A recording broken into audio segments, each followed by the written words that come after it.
All right, well, that escalated quickly. Stocks dropped for a second consecutive day, and this day, the 2 days combined, one of the bigger 2 day declines we've seen in a while. Of course, all coming from this bank failure. The second biggest bank failure ever, the 16th biggest bank in the U.S. So that's having its impact. It's having its ripples across pretty much everywhere right now, as I show you in the video. The question now is, was it just so extreme this week that we're just destined to bounce back up and just boomerang this back up to the upside, kind of a little mini V bottom? Or is this the start of something to come? Something that I've brought up and have been leaning towards this kind of move for weeks and weeks now. Is this the tipping point? Was this the week that starts it all? Is this the week that we're going to look back to, if we are in a bear market, to the week that kind of started it? Again, that got us to that 200-week moving average, through it, and then some. So we're going to take a look at the indicators from that perspective to see whether they're so extreme that they're overdone, or are we just starting. We're going to take a look at how bonds are reacting. It's a very interesting move in bonds, not what you would expect considering what happened throughout all of 2022. Is that telling us something that's different? Volatility had an interesting move. We'll break down the move in volatility, a very interesting move, and then we'll break down how the sectors are looking, and just really how broad this decline was. And then we'll take a look at our trade idea of the day, a stock that may, in an industry that had been holding up pretty well, and a stock that may just be starting its own decline. And we'll talk about, again, how to trade that so that we can kind of have an idea for the broader market as a whole. So let's go ahead and get started. Today is Friday, March the 10th, 2023. This is the Market Outlook from MarketScholars.com. My name is David Settle. All right, before we get going too far, I invite you to subscribe to our YouTube channel with this icon here or the red subscribe button down below. Click the thumbs up icon to like our video, comment on anything that stood out to you today. Join our website at MarketScholars.com for free. Follow me on Twitter for more content between the videos from day to day, and join our Market Outlook Facebook group that we've created. All right, so if you're watching us here on our blog, check out some of these other things over here on the right. Come down here, click on, including that Market Outlook live video that we do at 3:30 Eastern time. Click on this heart, it opens up this tab, hit that like button. Same thing here, click on the thumbs up icon. It opens up that tab, hit that like button there too. Again, the more you do that, in fact, it's really the only cost for the video to watch what is free videos. If you can like these, it really helps us promote our content out to all of our followers on those platforms, of course, based on how these algorithms work. That's why we ask every day, and again, thank you all those who do that, and those who don't, you can do right now while you're watching with one or two really easy clicks. All right, let's start off taking a look at the S&P 500 with the market forecast indicator. As you can see, we have a drop down below all these lows in the last few weeks, and now we're approaching these December lows are approaching this really important support level at the 3,800. The intermediate line came really close to forming a cluster with the near-term and momentum lines. We're at 20.79, has to get below 20. We're obviously just starting any kind of intermediate run, at least potentially just starting the intermediate run. We don't have very many days of dark pink shading and red line. We are down, finally breaking below. We did yesterday, and today it was really solidified to break below the 2.5% mark. So we are definitely on an intermediate decline now on the S&P 500. You can see that on the weekly chart as well. Remember, I've been talking about how bearish that peak is on the intermediate line on this weekly chart. So every week, every bar appears a week, and there's this week, and you see how bearish that is. I mean, we are just like that, back to light pink shading and a red line, just like that. The intermediate line's falling. Now we're not down below the 2.5% mark on the 30-week moving average, but this is like, you had light pink shading and a yellow line last week. You didn't get the bull tag because we didn't close below the moving average, but still, like, that's a bull tag scenario. Bull tags either are really good buying opportunities or they start corrections. Now, we had this correction, and that was all that we did to end it. So it's not like we got up to new highs and now we're starting to, no, this is a failed correction bounce, at least it would be, and we potentially are starting a new correction right now, which essentially is, when you're starting a second correction after not having recovered from the first one, then that's generally what a bear market is. And so That's what we have. Again, we're not below this important support level. Getting below 3,800 is a really, really big deal.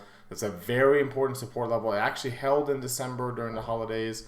We'll see if it ends up holding here this week. Of course, it's a much bigger decline this week than what we've seen any time during the on an intraday basis. We had a pretty decent decline there, intra-week basis, excuse me.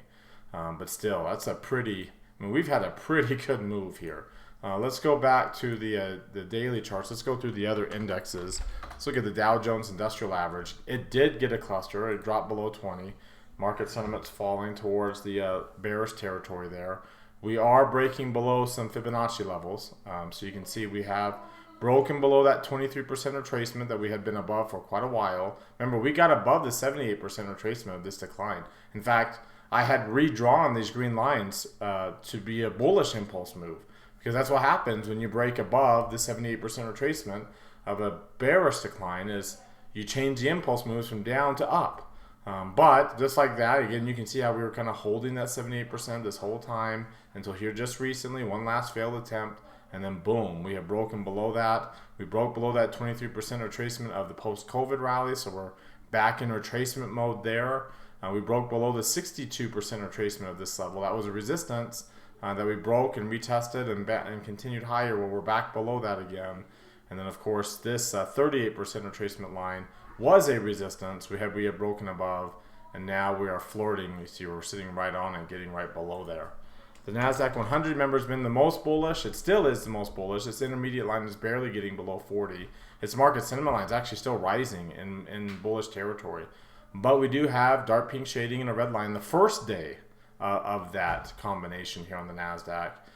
We are breaking through multiple Fibonacci levels. Again, we are, remember, the NASDAQ, the Dow is breaking below the 62% retracement.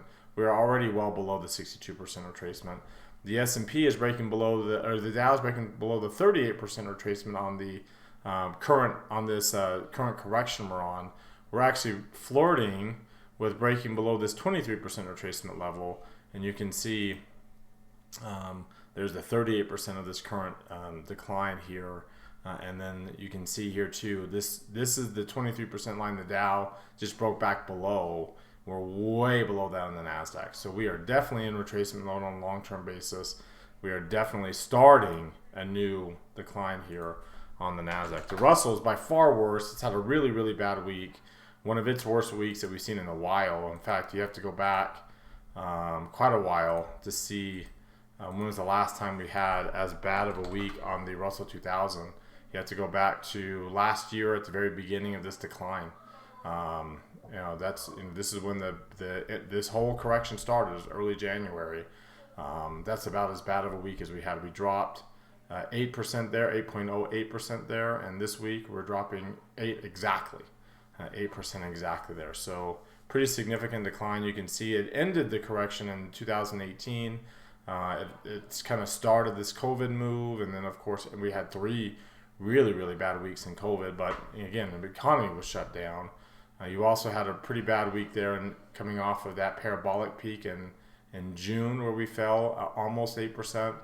Needless to say, it's one of the bigger declines. Outside of COVID, it's one of your bigger declines that you'll see. So it really had a rough week, the Russell 2000, breaking below all sorts of Fibonacci levels, right? Breaking below the 23% retracement of that long-term move. There it is right there.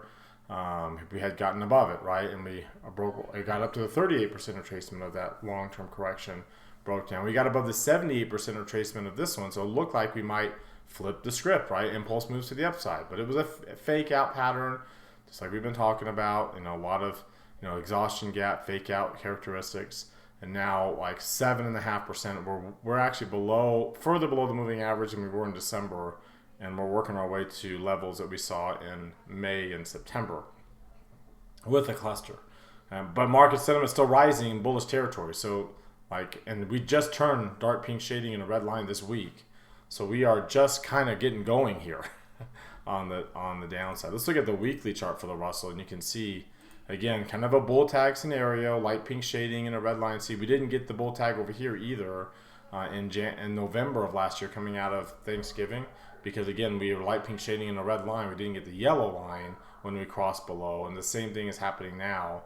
But again, it's the same concept. You either bounce really well off of that, or it starts bearish moves, and more than likely we might be starting a bearish move again. Intermediate line just barely turning down without getting above 80 is about as bearish as you could possibly be. So obviously a significant weekly decline there, and we all know why. It's a lot more impacted by financials. If you take a look at the Dow Jones, we didn't look at that weekly chart. Its intermediate line did get above 80 and is breaking down again. Light pink shading in a red line, so same concept. It had it over here too in the beginning of this year. Same idea, light pink shading in the red line. It's the same idea as a bull tag. So, again, it doesn't mean necessarily, you notice we got 2 positive weeks after that. So it doesn't mean that we're going to go straight down every single day. I know that that's kind of the idea. Because if we rallied on Monday, they'll have Tom Lee on TV talking about how, the low is in, this is the low of the year, and we'll go up to new highs, right? I mean, that I know, like, financial media looks at every down day as, like, we're going, like, it's Armageddon, apocalypse. And every up day is we're going back up to new highs, right? To all-time highs again. So you're going to get up days, but you can see what happens when you get this pattern. We saw it last year, and it looks like we're probably going to start seeing it again this year. Here's the NASDAQ. Remember, it's not as bearish. It's still not below. It actually could have formed again. It would have been a red line that would be closed below the moving average, but we closed above it. It's still falling, so that's why it's yellow. So it's the same idea as a bull tag, light pink shading the yellow line. We just didn't close below the moving average. We're still less than 1% above it. But the intermediate line's rolling over here without even getting in bullish territory. So again, very, very bearish near-term peak and setting ourselves up for a bearish decline with very extreme lows on the market sentiment. Let's look at some of these other weekly charts. The S&P 500 back to a death cross between the 10-week has dropped below the 40-week. Red arrow, pretty obvious. Big, long lower shadow there, so that's a significant deal. Big lower shadow. That usually leads to big candles. And you can see that the Heikin-Ashi candle is negative. It's still below its moving average and falling, and can get a lot lower there. So I believe we're kind of just barely getting going on that as well. Here's the Russell 2000. To see how bearish it is, and we don't have the death cross yet, but I mean, look how big that candle is. Like, as of right now, it's a pretty decent size, and you're about to get a lot bigger next week. So that's the Russell 2000. The Nasdaq, which never did get a golden cross, appears like it may be avoiding. Like, we're back to a red arrow, and we'll see how much we go down here. Remember the whole moving average for these. Let's go to the weekly version. If you look at the weekly haul, again, we are just getting started. The parabolic star just barely flipped. You can see the Heikin-Ashi dropping down. The PPO has just barely fallen below its moving average. The red line, the whole moving average itself just barely turned red. Like, we are just barely getting started on this trend. As you can see, it's it can take weeks here, because every period here is a week, so it could take weeks to the downside, and that's kind of what the potential is for the S&P. That's the S&P. Here's IWM, the Russell 2000. It just barely flipped the parabolic star up because it was so far above it. The red line has turned lower, and you can see the MACD and dropping down, and you can see how negative the candle is. And again, just barely getting started, and the 200-day is still, the 200 week, is still red. Same thing with the NASDAQ. We have not flipped the parabolic star yet on the NASDAQ, and it hasn't turned red. So again, you can see how early stages we are on any kind of decline we may be getting on these charts. Let's look at the green arrow. You can see we have 3 red arrows across the board. We already had it on the Russell. We got it on Tuesday, but today was the first day for the 3 red arrows on the Qs, and then we've had 2 days on the S&P and the Dow. Obviously, intermediate declines. But again, you can see these are not like long-term declines. They're just getting going. If I were to zoom out on, like, say, the S&P, so you can kind of see what this looks like. Oops. Let's zoom out to kind of give you an idea of the length of time you can have these dark pink, these red lines. I mean, look how long you can have red lines here. And we're just barely getting started. So, like, I think we are headed towards, that's the daily chart. Of course, you can see the volume today was way above average. We'll talk about that here in just a minute. But here's the weekly chart, and you can see we are just getting 3 red arrows. This is the first week of 3 red arrows, which again can be either very bullish. When you get 3 red arrows, you can either be very bullish and just take off to the upside, or 3 red arrows you can see here. You get 3 red arrows, you can really take off to the upside, or it can start these corrections. Boom, boom, and then now potentially here. So, I mean, that appears to be the case this go around. For the latter appears to be the case. Here's the IWM again, 3 red arrows, maybe just starting this decline rather than giving us a bounce opportunity like you can get, like for example, way over here when you are in a bullish market. Let's take a look at the moving averages here. So yesterday on the S&P, we broke below the 50 and the 200-day moving averages. Today, we are solidly below the 200-day, solidly below the point of control. Like, we are below the 200-day moving average now. MACD and stochastics below. You can also see, too, we are filling in the gap between the 50 and 200 week. Like, we broke today, this week, we broke below the 8, 17, 30, and 50 week moving averages, all in the same day, or same week, with the MACD and stochastics just turning over. Again, you can kind of see that we may just now be starting this move. And if you look at like the diamonds, they've got a little bit long ways to go, but you can see the significant breakdown after this convergence period. You can see now, and also you can see we broke below that 23% retracement I told you was very important. 38% retracement here on the Dow, on the rally.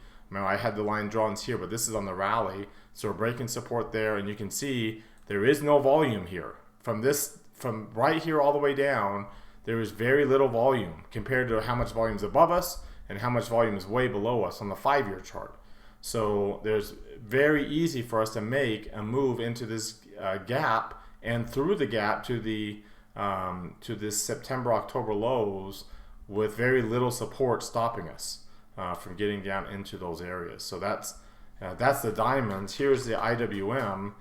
It is below its 200-week moving average again. So it had been below it the most. It's back below it. It broke below all the lines this week, every single one of them, 8, 17, 30, 50, 200, all of them.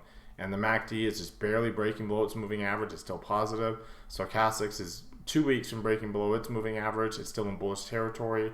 Like, again, we are just kind of getting started here. Like, again, very, very early stages. It doesn't mean necessarily that we'll go down on Monday or we'll go down on Tuesday and we'll go down every single day. There will be, like, you get your biggest up days and your biggest down days when you're below the 200-day moving average, which we are. So that means you're going to get big up days. I mean, look at all this time we spent below the 200-day moving average. Look at all those up days.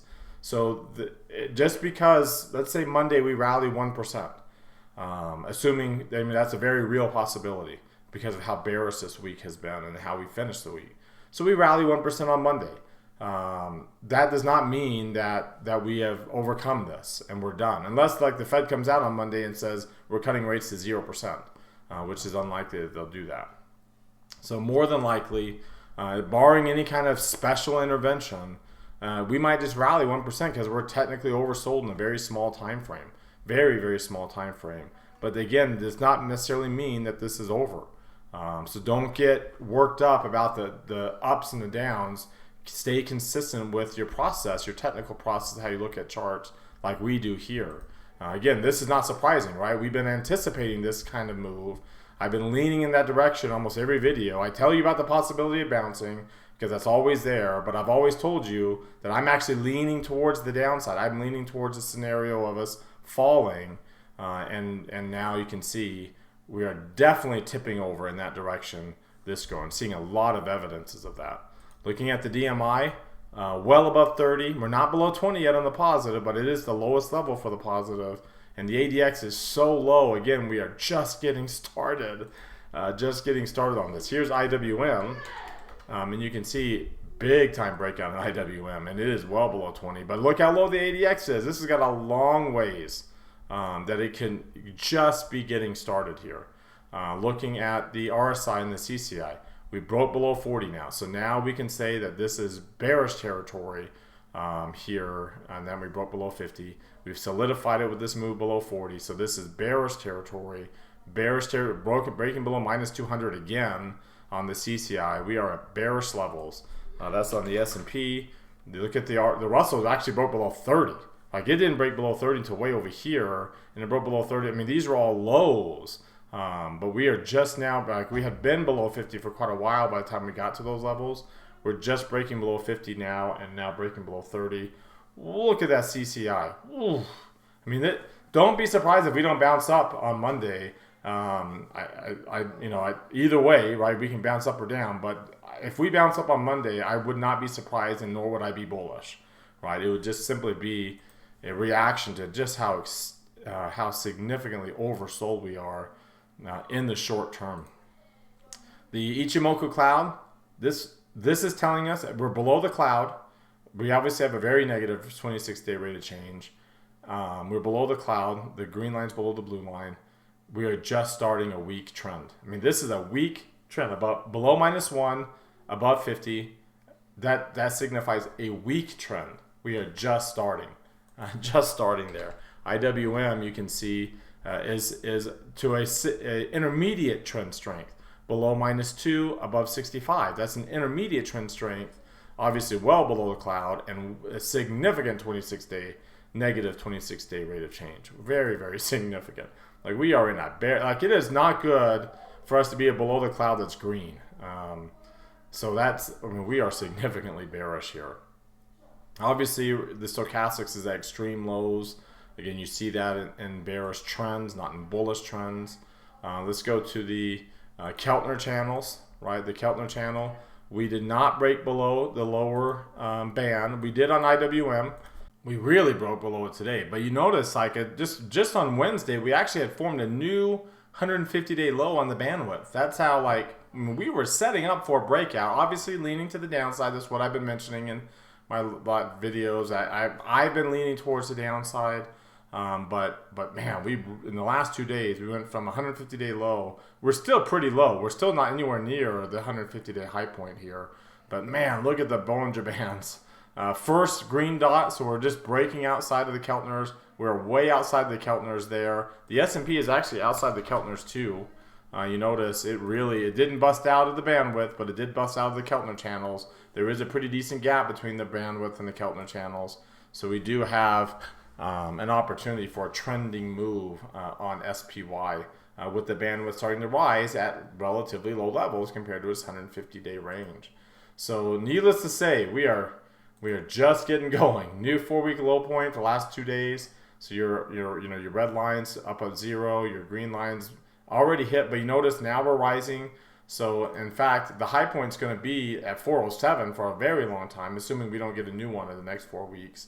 You're going to be at, once it drops, it's going to be about another 3 or 4 days, but it'll drop to 407, and then it will be there for a long time. So this green line is going to be in this area, which is what the high point is, for a very long time here. And which means too that as we form new lows, then this channel is going to move up. So, which is what it typically does. As you can see, it gets to really high levels by the time we bottom out here, and that's kind of what you'd expect. That we'll see we're below the value area, we're below the point of control. We got a lower high and a lower low. We close at the lows of the day, below that yesterday's low. You saw that the volume was very strong. Let's go back over here. The volume was 189 million, way above 1.5 times the average. The range today, get no gap to fill in. The range today was 8.84 points. So let's take a look at those numbers in context. 8.84 points is above average, but not off the chart, so it's not so extreme that we're going to bounce immediately. 189 million is off the charts. That's a lot of volume here. We are back above the 1.5% mark after having gotten a little bit below there. We went back above the 1.5%. But what really stood out today was the VIX. The VIX jumped up big time. It came off its lows, so of course, or off its highs, excuse me. Of course, nowhere near the 100% mark. We still can't get a close above the 100% line. We never did last year, absent a handful of times, and we didn't this time. But look at the VVIX. the VVIX spiked up big time. Also came off of its highs by the end of the day. It's typical for things to come down. It's not too common. I mean, it's not too common that we close, like for example, a week near the highs. We get lots of long upper shadows. You see that? We tend to get lots of long upper shadows here. But look at that week. This is a big week. In fact, it's one of your biggest weeks that we've had on the VVIX in a long time. Here's the VVIX. Again, we didn't have any week in the last, this is the biggest week in the last 5 years for the VVIX, 43%. 43% there. Let's go, let me move this to 43. Remember, the VVIX measures the volatility of the VIX, so it tells us how volatile the VIX is going to be, right? The last time we had a week this volatile was in 2017, August of 2017 there. Let's go back to, here, let me bring up this chart. Let's go back to a weekly chart on this and go back to August 2017. That was that week right there. That was a week, and again, we were coming off of relatively equal levels. We didn't get up nearly as high. We got up higher there than we did here, but that was one time that was similar to what we had now. You can also see in 15 during these corrections, August and December, and then in December of 2014, were other times where the VIX was really high. So here is your VVIX, August and December, a couple of real significant levels where we got up really much higher than where we're at right now. And then December of 14 again, we closed near the highs, and all of these we closed near the highs, much longer upper shadow. In fact, well above 200-day moving averages on all those instances.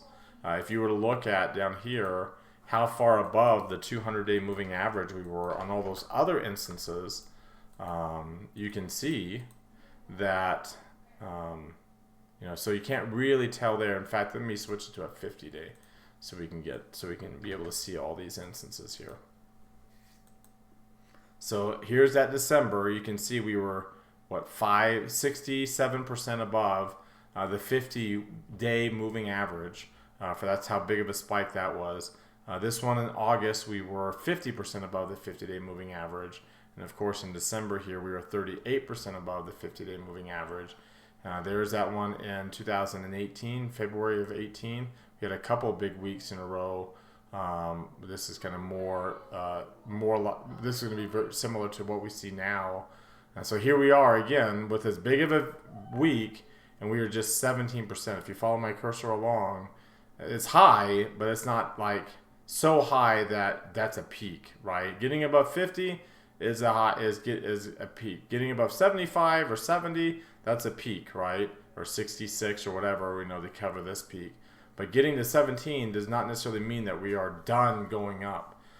So I think, like some of these other levels over here, that we probably still have a lot more volatility left to go for the VVIX, and for that matter, also the VIX. The VIX had, again, one of its biggest weeks, but not of the last, it's been a while for the VVIX. What did we say, 2017 was the last time? It was much bigger than this June 2020 level, but if you look at the VIX, it wasn't necessarily the case. We actually had a couple bigger VIX moves coming out of Thanksgiving and then starting this correction in 2022. So we were up 34% this week, but also keep in mind when you look at the VIX in some of these other instances. So there's that January level right there. We were near 30. We were well above the 50-day moving average back then. Here's the other one in Thanksgiving. We were near 30. We closed at 28. We were well above the 50-day moving average, 47% above that. This go around, we're still below 25. We're 2% above the 50-day moving average. So again, this has more of the markings. This doesn't look like it's a 1 week that's just so extreme on volatility that we are peaking.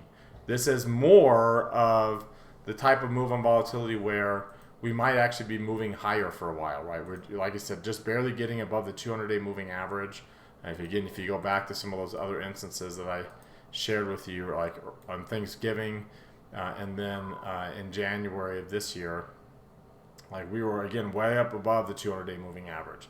We were way up above over here, right there, we were way up above the 200-day moving average, near 28 on both of those. We are just barely getting above the 200-day moving average this go around. Now the 200-day moving average is higher than it was there, but it gives you a sense of what kind of, like, how far up we are. We are above the 50-day by a pretty decent amount, but again, 22% is not extreme. As you can see, we've been a lot farther above the 50-day moving average in some of these other instances. So, I mentioned to you that we had a volatility storm coming. Part of the reason was the seasonality. Part of the reason was the, if I come to the VIX here, part of the reason was the seasonality. Part of the reason was the correlation with the S&P 500. We saw that we had been negative here, or positive, excuse me. That typically leads to a volatility tsunami. We also talked about there's the seasonality there we talked about too. We also talked about this idea that this correlation here with the VVIX had been negative. If I were to change this to a longer term, because you can see how far down we've been below here. So when you look at the actual weekly chart, it got down to 0, got down to 0.02. That's very, very rare for it to get that low.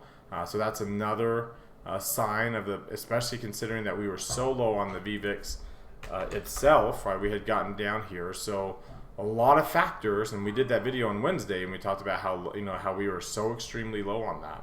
So there was a lot of factors telling us the volatility tsunami was coming.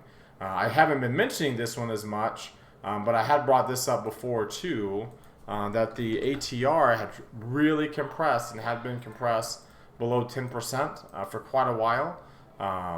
It's really compressed here, and I told you we're getting above 1.5% on the S&P. Like this, if we're gonna get like here in that Halloween or Thanksgiving, excuse me, we were compressed initially on the spike, and then we got up to really high levels. Same thing here in that January level.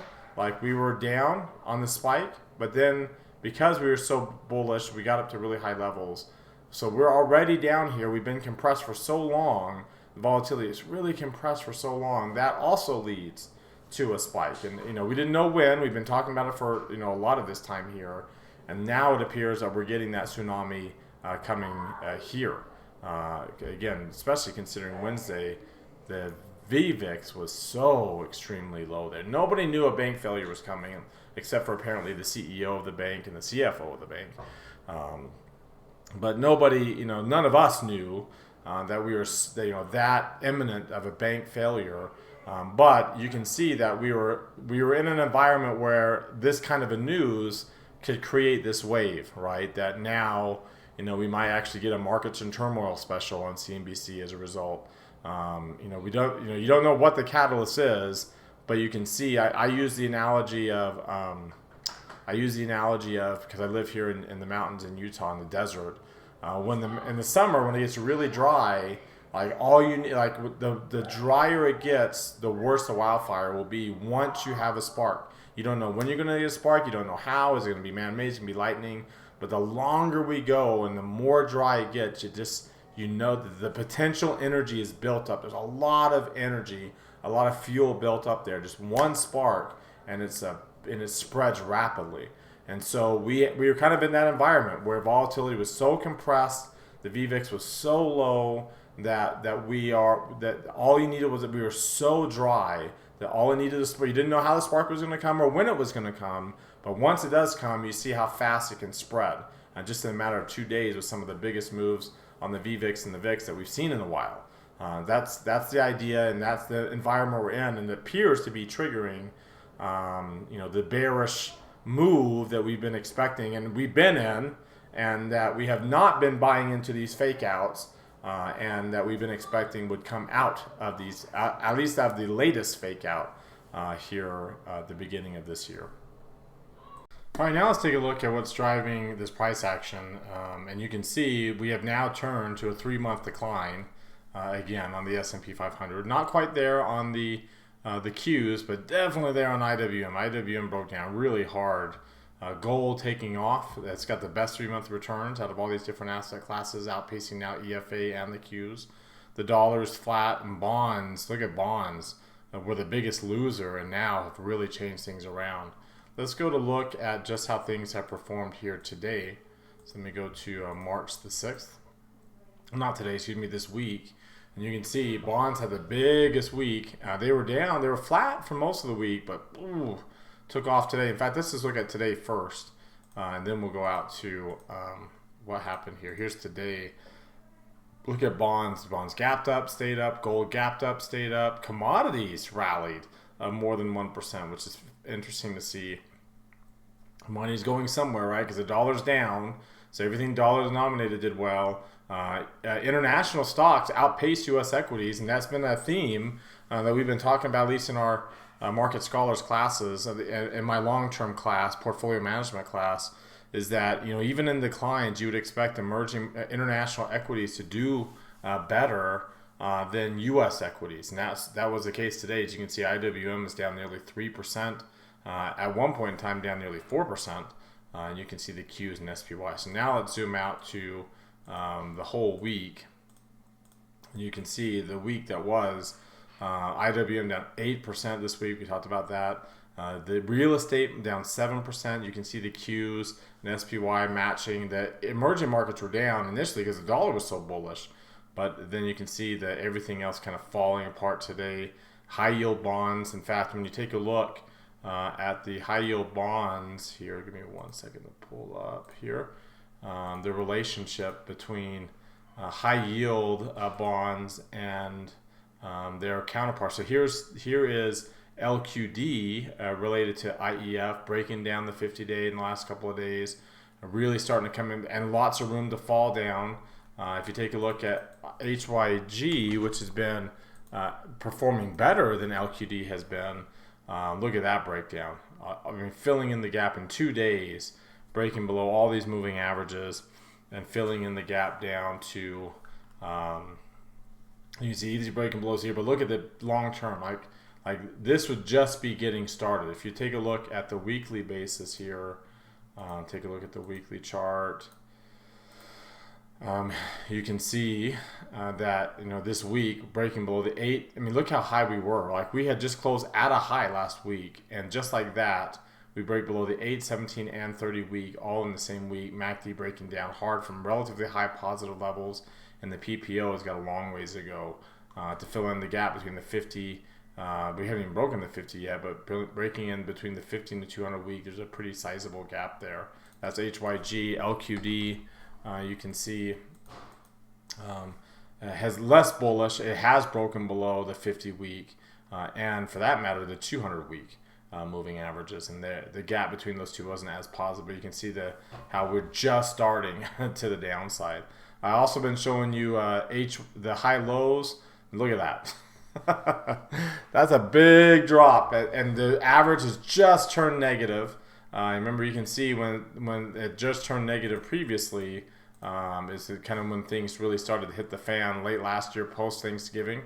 It's when things really started to hit the fan. It was when it turned negative, and then it just stayed negative that entire time. We had some moves up above the moving average, but just barely, and we just were in that bearish mode. Well, now here we are negative again. So it's not common for it to get negative, as you can see over time here. Let's go 5 years. It's not common for it to get negative. It gets negative during these corrections. So obviously, and for that matter, also in bear markets. Let's zoom out to a weekly chart and take a look at the weekly basis. And we'll go out to a 10-year. You can see the weekly has really broken down to the same level because it's a Friday report. And you can also see too the moving average had been getting close to being positive, and it's now back to being negative. And you can kind of see one of the bigger declines at the end of a week that we've seen, and we're just, again, potentially just getting started as we just broke below the moving average on that chart. The skew is something we also take a look at to see whether or not we are moving up or down to the downside. We are actually above. The skew actually rallied up here, so that's kind of an interesting development going into next week if we can stay, because obviously when you get down below this, the skew gets below is when you start to really move lower. So let's keep our eyes on that going into next week. The other thing we look at is the stocks above the 250 to 200 day and 50 day. moving averages, this ratio, and look at it spiked up, which means that we haven't had as many stocks break the 200 yet, but we have had quite a few stocks break the 50. I showed you this on Wednesday, and I'll update you on this chart now. This is the average price level below the 50-day moving average for the S&P 500. We are 5% below on average the 50-day moving average. So just like that, things have really changed from that perspective. Let's see, not that one, sorry. Let me come back here. Here, this is, sorry, not that one either. I have to remember where these are at. Here's how many stocks are 5% or more below, and we are now at 50% of the S&P 500 is 5% or more below. So the average stock is 5% below the S&P, and we have half the index at 50% or more below. Again, you can see just how bearish that is. Getting above 40% significant, and we were knocking on that door on Wednesday, and now we are busting through that door today. So there's that, and then finally you have how many stocks are actually below the 50-day moving average. Whoops, sorry. It's the percentage of stocks that are above their 50-day moving average by 5% or more, and it's down to single digits. That's not surprising. It's not what we wanted to see. It is how many stocks are above their 50-day moving average at all. It is, let's see, I'm not going to be able to find it, so I just need to come over here. How many stocks are above their 50-day moving average? And we'll drop down into the 2-year. We are below the 20% mark, right? Which is, oversold levels, but we are well below that 40% that we are talking about on as a bearish sign. Like that is bearish. The McClellan oscillator's down, the money flow is down, the breadth is extremely bad. I mean, this isn't just like a down day. Like, this is extremely bearish breadth that typically leads to more bearishness across the board, right, on the S&P 500. So I don't think this is a 1-week phenomenon. I think we are just getting started, and I do think ultimately that we are going to work our way down to and through the 50-day moving average, 200-week moving average, right? We're already below the 200-day, but we're gonna work our way to and through that. Looking at some of these other asset classes. I want to take a look at Bitcoin, because Bitcoin actually gave us the early sign, the early signal. Right? If you go back to over here, a week ago, last Friday, we talked about how Bitcoin had broken below those moving averages, and nothing else had broke down, just Bitcoin. NASDAQ actually was bullish, and we thought, oh, that's an interesting divergence there. That could play out to some weakness for the NASDAQ going forward this week. Well, lo and behold, it did, and Bitcoin even struggled even more yesterday, especially. Now it's below the 50 and 200-day moving averages. So you're not below the point of control yet, but you can see how bearish that is. So even Bitcoin is driving down. TLT, really significant breakout above the 17, 30, and 50-day moving averages, filling in the gap to the 200. But you can see how positive it is. So I think we are transitioning where you had a really strong correlation, positive correlation between long-term bonds and equities. You can see it's really negative now, and it's probably going to start to drive more and more negative. It was pretty darn positive over long term. Let me bring this up. Let's go like 26 weeks, and then let's change this to this chart here, and then let's go on a weekly chart. So let's jump out to a weekly basis here. So this is a 6-month correlation. You can see pretty much since March, April, the correlation went from its normal strongly negative correlation between bonds and stocks to pretty positive for a good chunk of time. That's what happens in an inflationary environment, which is kind of rare, but you can see how we're falling now, and we're starting to move into potentially a deflationary environment. That's kind of what the market seems to be pricing in this week. And of course, when you start to see that change, so now we can go out to like that there's that 26-day rate of change. It's starting 26-day correlation is starting to go negative, but you saw the 10-day, and let's just go 20 here. or excuse me, 10. You saw the 10-day correlation on the S&P 500 between the TLT and the S&P has gone down to negative correlations, big negative correlation there. That's normal, right? That is actually the normal, again, in a deflationary environment, which is, code for a recessionary environment that we may be headed towards here. I did want to quickly show how the sectors are performing here, and let me look at across the board here. Pink shading across the board. So the intermediate line is bearish. In fact, you're at 21, 17. These are the only two where it's actually light pink. Technology and industrials, they're actually still above 50, but they're both falling, so that's why they're light pink there. Everything else 10, 30, 26, 10, 15. These are really low levels with red lines across the board. I mean, is a pretty broad selling, which is what happens when you are in a bearish mode. Everything goes down, right? When you're bullish, when you're starting to be bullish, everything goes up. But once you get to a mature bullish trend, everything kind of does its own things. Different sectors do different. They start to rotate. Some bearish, others not so bearish. But you can see look at everything breaking down hard. And you got some clusters on communication services, healthcare, financials. Look at financials is breaking down minus 5% over the last 3 months. Healthcare is down 11%. Utilities are down 11%. Over the last 3 months with those higher yields. You wouldn't expect, you expect that they'll start to outperform if yields start to do better. Real estate, not so much, right? I mean, it obviously also is interest rate sensitive, but it's also the real estate market's really struggling. It's also getting a cluster there down 6%. So some of these numbers, technology is still up 1% over 3 months, and communication services up 5% over 3 months, even with the cluster, and discretionary is only down 1%. So these areas up here, which are kind of outperforming, you would expect they're probably not going to outperform very much. Energy also was not so bad. It's got a very tight range, but you can see it's really rolling over to new 3-month lows. And so that's kind of where I want to go with my trade idea here. So I want to take a look at CVX. Let's look at Chevron here. You can see it's bearish, dark green shading, red line clusters, really moving lower. On the weekly chart, it's just starting to turn bearish, right? This is the first week of dark pink shading and a red line, just barely crossing below its market sentiment, just barely getting into the lower half of the chart, just barely. I mean, you would think that this thing is just kind of getting going here. You can take a look. It also broke below the 200-day moving average right before options expiration. Made a little return move to try to get back above the 17-day, failed and rolled over. MACD rolling over, about to get a red arrow, breaking below the point of control, or at least flirting with breaking below that. Here you can see some of these other indicators. The Ichimoku cloud, we're below the cloud there. Here's the weekly version of it.